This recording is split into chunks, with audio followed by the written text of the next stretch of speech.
Book 3. Time passed quickly. Gilgamesh said, "Now we must travel to the cedar forest, where the fierce monster Humbaba lives. We must kill him and drive out evil from the world." Enkidu sighed. His eyes filled with tears. Gilgamesh said, "Why are you sighing? Why, dear friend, do your eyes fill with tears?" Enkidu answered, "Dear friend, a scream sticks in my throat. My arms are limp. I knew that country when I roamed the hills with the antelope and deer. The forest is endless. It spreads far and wide for 1,000 miles. What man would dare to penetrate its depths?" Gilgamesh said, "Listen, dear friend, even if the forest goes on forever, I have to enter it, climb its slopes, cut down a cedar that is tall enough to make a whirlwind as it falls to earth." Enkidu said, "But how can any man dare to enter the cedar forest? It is sacred to Enlil. Hasn't he declared its entrance forbidden? Hasn't he put Humbaba there to terrify men? We must not go on this journey. We must not fight this creature. His breath spews fire. His voice booms like thunder. His jaws are deaf. He can hear all sounds in the forest, even the faintest rustling among the leaves. He will hear us 100 miles away.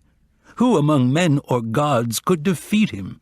Humbaba is the forest's guardian. Enlil put him there to terrify men. Whoever enters will be struck down by fear." Gilgamesh answered, "Why, dear friend, do you speak like a coward? What you just said is unworthy of you. It grieves my heart. We are not gods. We cannot ascend to heaven. No, we are mortal men. Only the gods live forever. Our days are few in number, and whatever we achieve is a puff of wind. Why be afraid, then, since sooner or later death must come? Where is the courage you have always had? If I die in the forest on this great adventure, won't you be ashamed when people say Gilgamesh met a hero's death battling the monster Humbaba, and where was Enkidu? He was safe at home. You were raised in the mountains. With your own hands you have killed marauding lions and wolves. You are brave. Your heart has been tested in combat. But whether you come along or not, I will cut down the tree. I will kill Humbaba. I will make a lasting name for myself. I will stamp my fame on men's minds forever." Gilgamesh bolted the 7 gates of great-walled Uruk, and the people gathered. Crowds of them poured out into the streets. Gilgamesh sat on his throne. The crowds pressed in to hear him. Gilgamesh spoke. "Hear me, elders of great-walled Uruk. I must travel now to the cedar forest, where the fierce monster Humbaba lives. I will conquer him in the cedar forest. I will cut down the tree. I will kill Humbaba. The whole world will know how mighty I am. I will make a lasting name for myself. I will stamp my fame on men's minds forever." Then Gilgamesh turned to the young men and spoke. "Hear me, young men of great-walled Uruk, warriors and comrades who have fought at my side. I will journey to meet the monster Humbaba.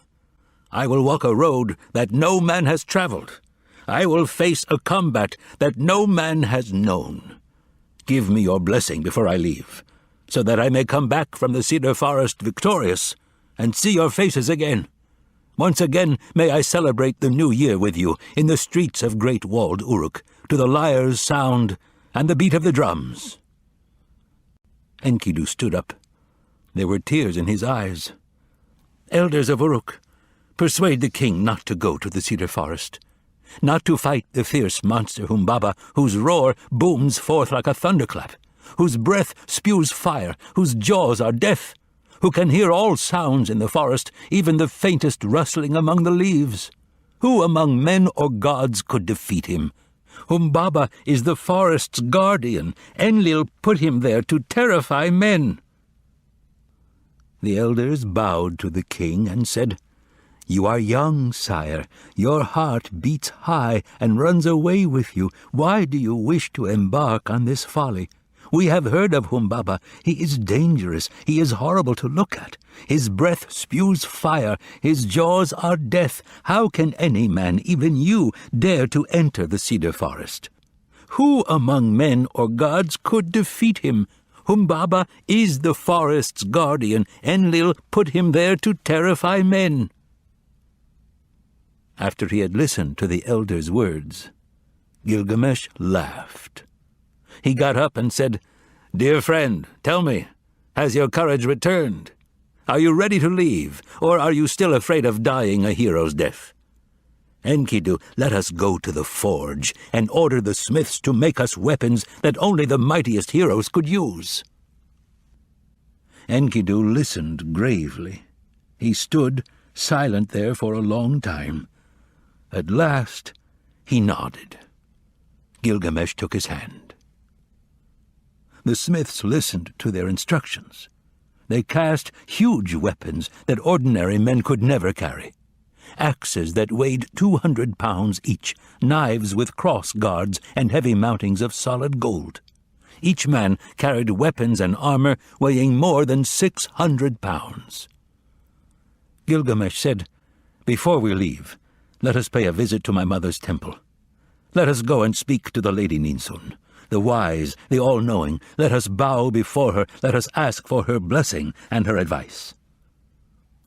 Hand in hand, the two friends walked to Ninsun's temple. Gilgamesh bowed to his mother, the goddess Ninsun, and said, "I must travel now to the cedar forest. I must journey to meet the fierce monster Humbaba. I must walk a road that no man has traveled. I must face a combat that no man has known. Dear mother, great goddess, help me in this. Give me your blessing before I leave, so that I may come back from the cedar forest victorious and see your face again." Ninsun listened to his words with sorrow. With sorrow she entered her inner room. She bathed in water of tamarisk and soapwort. She put on her finest robe, a wide belt, a jeweled necklace, then put on her crown. She climbed the stairs and went up to the roof. She lit sweet incense in honor of Shamash. She lifted her arms in prayer and said, "Lord of heaven, you have granted my son beauty and strength and courage. Why have you burdened him with a restless heart?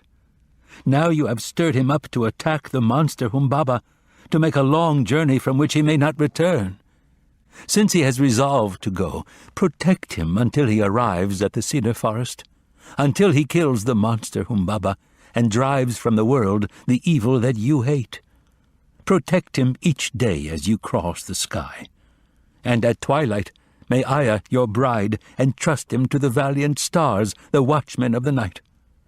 O Lord Shamash, glorious sun, delight of the gods, illuminator of the world, who rise and the light is born, it fills the heavens, the whole earth takes shape, the mountains form, the valleys grow bright, darkness vanishes, evil retreats, all creatures wake up and open their eyes, they see you, they are filled with joy.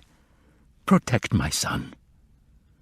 On his dangerous journey let the days be long, let the nights be short, let his stride be vigorous and his legs sturdy.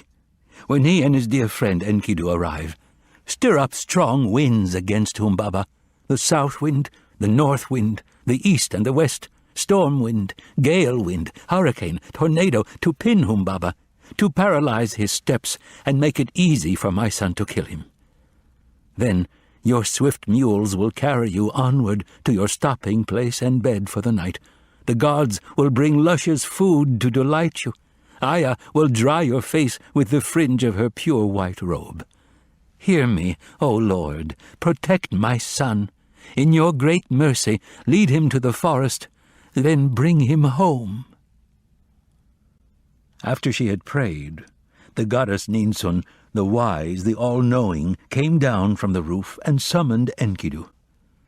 "Dear child," she said, "you were not born from my womb, but now I adopt you as my son."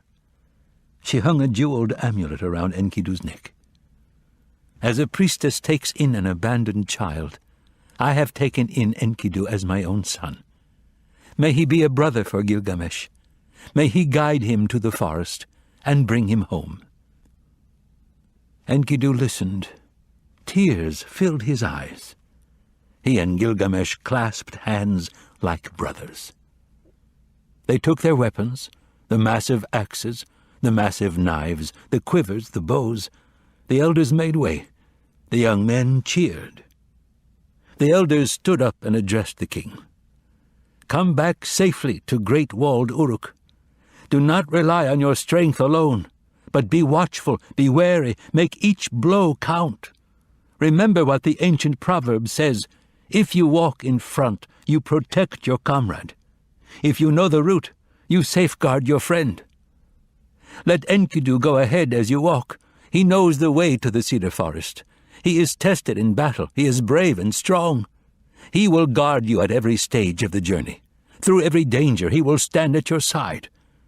May Shamash grant you your heart's desire. May the path to the cedar forest be straight. May the nights be safe, with no dangers lurking. May your father Lugalbanda protect you. May you conquer Humbaba. May the battle be quick. May you joyfully wash your feet in his river. Dig a well when you stop for the night. Fill your water skins with fresh water. Each day make an offering to Shamash. And remember Lugalbanda, your father, who journeyed to far-off mountains himself." The elders turned to Enkidu and said, "We leave the king in your care. Protect him, guide him through all the treacherous passes, show him where to find food and where to dig for fresh water.